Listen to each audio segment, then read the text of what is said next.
आता काही लोकांना प्रश्न पडतो, "अरे, भगवान पण कर्म करतात, तर त्यांना पण कर्म लागतात." जसं काही लोकं मला भेटली होती. ते काय म्हणत होते, की जसं भगवान रामचंद्राने लपून जो वाली होता, त्याची हत्या केली, त्याला मारलं होतं. म्हणून तो जो वाली आहे, तो द्वापार युगामध्ये परत त्यांचा अवतार झाला आणि ते कर्म भगवान कृष्णाला भोगावं लागलं. तोच जो वाली होता, तो शिकारी बनून आला आणि त्याने आपला बदला घेतला. That is wrong. तर असं कधी होत नाही. भगवंतावरती कुठलेही जे कर्म आहे ते लागू होत नाही आणि ते इथे सांगतात कोणत्याही कर्माने मी बद्ध होत नाही. त्यांनी काहीही करू दे. हे पाहिलं आपण.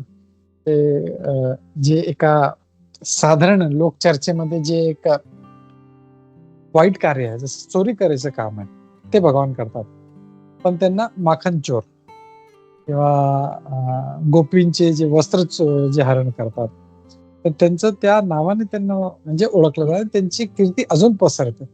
जसं युद्धातून पळून जाणे हे एक क्षत्रियासाठी एक काय म्हणतात ना, इट्स अ शेमफुल थिंग. त्यासाठी खूप आहे ना लाज वाटणारी गोष्ट आहे. पण भगवान पळून जातात, तर त्यांना रणछोड राय म्हणून ओळखलं जातं आणि आज पण ते गुजरातमध्ये रणछोड राय च्या नावाने ओळखलं जातं. तर व्हॉटेव्हर ही डज त्यांना बांधू शकत नाही.